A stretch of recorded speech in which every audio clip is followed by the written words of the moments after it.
CM योगी अपने गृह जनपद में इस वक्त मौजूद हैं, क्या कह रहे हैं आपको सुनवाते हैं। और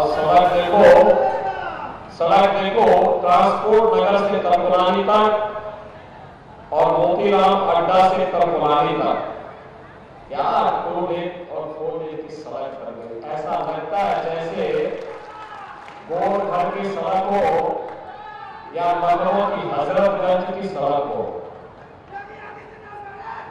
जितने पुल के लिए कहा, बाढ़ बचाव के लिए जितना कहा, उतना पैसा विपिन सिंह और अली किसान को मैंने गोरखपुर ग्रामीण के लिए उपलब्ध करवाया। और अब तो गोरखपुर ग्रामीण में एक वेटनरी कॉलेज भी बन रहा है और बहुत सी को विश्वविद्यालय की तरफ बढ़ा रहा है।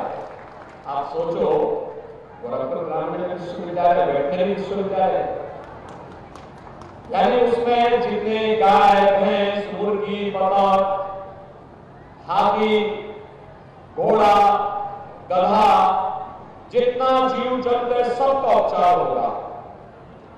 उसकी उन्नत नस्ल को भी आगे बढ़ाया जाने का काम होगा। और साथ साथ गोरखपुर का जू चिड़ियाघर में तो गोरखपुर ग्रामीण में ही पड़ता है ना, देखा है ना कितने लोग जुड़ गए हैं। चुनाव के बाद मैं विपिन सिंह से बोलूंगा, एक बार यहाँ के लोगों को 3-4 सीट में ले जाकर एक बार चिड़ियाघर जरूर घुमाना। जाएंगे ना? और कितने लोग जाना चाहेंगे? जो सभी लोग जाना चाहेंगे, नोट करा देना उनको, सबको वहां घुमाएंगे, ठीक है। दूसरा, मुझे एक बात बताओ, गोरखपुर तो चकाचक हो रहा है, लेकिन अयोध्या कितने लोग गए? अभी यहां से बस बात कर जा रही थी, कितने लोग जा पाए थे? चुनाव के बाद मैं फिर विपिन सिंह से और किशन से बोलूंगा, गाड़ी भर भर कर एक बार अयोध्या फिर से दर्शन कराओ।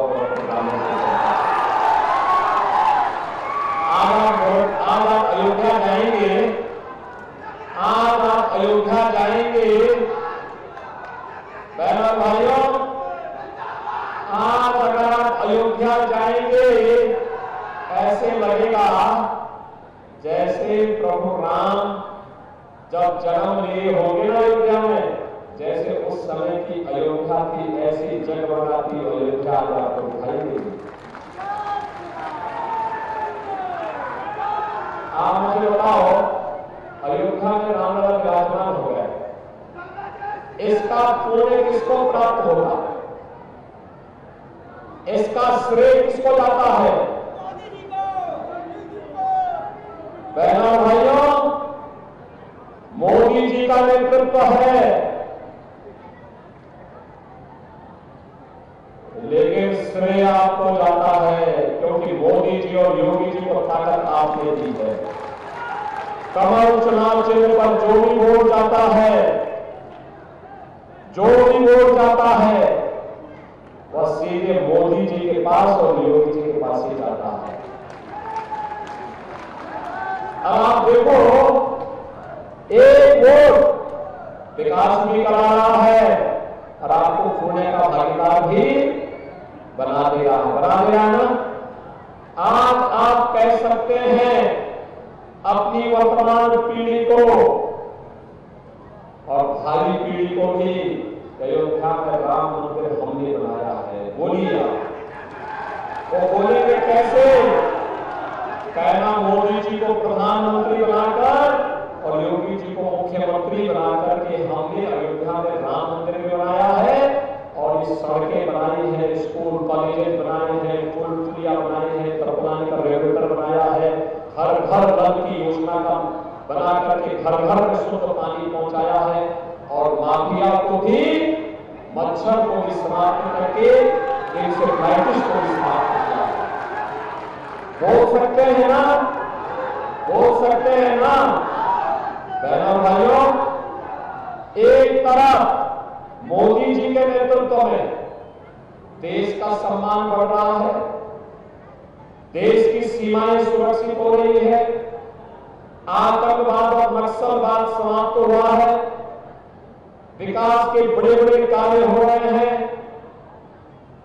यहां पे पुलिस ट्रेनिंग स्कूल भी बन रहा है इसी क्षेत्र में, इसी गोरखपुर ग्रामीण में, थोड़ा क्षेत्र में। बहनों भाइयों, और गरीबों के बच्चों के लिए अटल आवासीय विद्यालय भी बन रहा है, सैजमा में बन गया है। गरीब और अनाथ बच्चों को हम पढ़ा रहे हैं, बहुत अच्छी शिक्षा दे रहे हैं। और इस वर्ष गोरखपुर के हमारे बच्चे भी सेना में सैनिक अधिकारी बने। सैनिक स्कूल का उद्घाटन भी हम गोरखपुर में करने जा रहे हैं। बन गया ना इतना काम।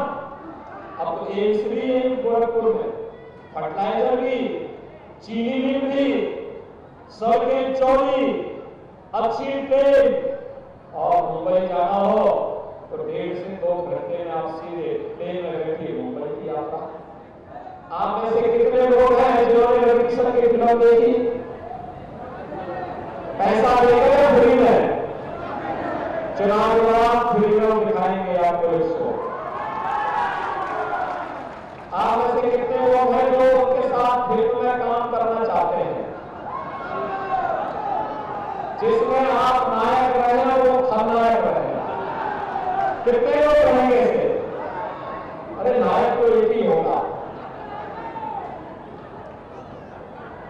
लेकिन ये सब काम या रामगढ़ ताल के किनारे फिल्म की शूटिंग भी हो जाएगी, फिल्म भी बन जाएगी। अच्छी सरकार जब चुनते हैं, अच्छे नेता को वोट देते हैं, अच्छी पार्टी को वोट देते हैं, देश के अंदर सम्मान बढ़ता है, सुरक्षा मिलती है, विकास भी होता है। और गरीबों के लिए आप देखो 7 करोड़ लोगों को फ्री में राशन, 80 करोड़ लोगों को फ्री में राशन मिल रहा है। 7 करोड़ गरीबों को 5 लाख रुपए प्रतिवर्ष आयुष्मान भारत में मुफ्त में उपचार की सुविधा। और मोदी जी ने कहा है कि 4 जून को जब फिर एक बार मोदी सरकार बनेगी तो 70 वर्ष से ऊपर के हर एक बुजुर्गों को प्रतिवर्ष 5 लाख रुपए की उपचार की सुविधा उपलब्ध करवाएंगे। 12 करोड़ किसानों को किसान सम्मान निधि, 10 करोड़ गरीबों के उज्ज्वला योजना के कनेक्शन, 12 करोड़ घरों में शौचालय और 4 करोड़ गरीबों के मकान बन गए। अभी से मैं बोल रहा हूं, आपको भी, विपिन सिंह को भी, रवि किशन को भी, जितने गरीब बच्चे हैं, जिनके पास अपना मकान नहीं है, उनका नाम नोट कर लो। 4 जून को जब फिर एक बार मोदी सरकार बनेगी उनको एक मकान उपलब्ध करवाएंगे। बहनों भाइयों, एक तरफ पूरे देश के अंदर आवाज आ रही है, जो राम को लाए हैं हम उनको लाएंगे। एक गोरखपुर की आवाज तो करनी चाहिए, बनेगी ना? अरे ये गोरखपुर से आंदोलन प्रारंभ हुआ था। पूज्य बड़े महाराज जी ने, महंत रविंद्रनाथ जी महाराज ने आंदोलन प्रारंभ किया था। उससे पहले महंत दिग्विजयनाथ जी ने आंदोलन प्रारंभ किया था। तो गोरखपुर का आंदोलन, तो गोरखपुर को बोलना ही चाहिए कि जो राम को लाए हैं हम उनको लाएंगे, बोलेंगे ना? आज मोदी जी के कारण 500 वर्षों के बाद राम का विराजमान हो गए। और बहनों भाइयों, आपके क्षेत्र में भी कोई मंदिर होगा, बड़ा स्थान होगा, उनकी सुंदरीकरण का काम भी हो रहा है, भवपार में हो चुका है। इधर भी तो एक दो मंदिरों का हुआ है। तो कौन से मंदिर का हुआ? देवी जी का मंदिर था।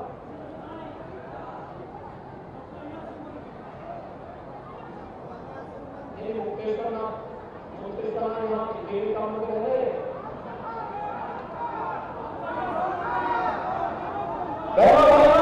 इन सब के लिए पैसा देंगे, दे रहे हैं। पहले यही पैसा कब्रिस्तान में खर्च होता था, हमने कहा कब्रिस्तान में नहीं, मंदिरों में जाएगा, सब मंदिरों के लेकिन बहनों भाइयों, एक तरफ भाजपा है, आपकी सुरक्षा, आपका सम्मान, आपको बेटी और व्यापारी को सुरक्षा प्रदान कर रही है, और दूसरी तरफ समाजवादी पार्टी, कांग्रेस और बहुजन समाजवादी पार्टी, बसपा को तो मौलाना के अलावा कोई परिस्थिति नहीं है। और सपा और कांग्रेस को आप देखो क्या हो गया, ये क्या कहते हैं सरकार बनेगी तो पर्सनल कानून लागू करेंगे। पर्सनल कानून का मतलब जानते हैं आप? तालिबानी शासन, बेटी स्कूल नहीं जा सकती, महिलाएं बाजार और कहीं घर के बाहर नहीं निकल सकती, बुर्का पहनकर भी घर के अंदर धोखा रहना पड़ेगा। अरे यह देश बाबा साहब भीमराव अम्बेडकर के संविधान से चलेगा, यह देश किसी शरीयत कानून से नहीं चलेगा। भारतीय जनता पार्टी बाबा साहब भीमराव अम्बेडकर के संविधान से देश को चलाएगी। ये कहते हैं अगर कांग्रेस और सपा की सरकार बनेगी तो वरासत टैक्स लगाएंगे। बहनों और भाइयों, वरासत टैक्स का मतलब आप जानते हैं क्या है? ये वरासत टैक्स का मतलब औरंगजेब का जजिया कर। जजिया कर का मतलब, वरासत टैक्स का मतलब है पहले आपके बाप दादों की जितनी भी प्रॉपर्टी आपको मिली है, उस प्रॉपर्टी का ये सर्वे करवाएंगे। आधी प्रॉपर्टी ये लोग ले लेंगे और लेकर के कहेंगे कि ये तो पाकिस्तान, बांग्लादेश और अफगानिस्तान से आए हुए मुसलमानों को देना है। क्या आप इसको स्वीकार करेंगे? क्या अरे घर आपका, आपके पिताजी ने, आपके बाबा ने खून पसीने से मकान बनाया है, घर में 4 कमरे हैं, 2 कमरे कहेंगे आपको रखो, 2 कमरे उनको दे देंगे। अरे क्या करने जा रहे हैं सब? और मैं इसीलिए कहता हूं यही काम एक समय औरंगजेब ने किया था, जजिया कर लगा करके। उसने कहा था, हिंदुओं से कहा था कि तो जजिया कर दो, नहीं तो इस्लाम स्वीकार करो। बड़े पैमाने पर उसने हिंदुओं का इस्लामीकरण किया था। लेकिन ये स्वतंत्र भारत है, औरंगजेब की आत्मा को हम भारत के अंदर जीवित नहीं होने देंगे।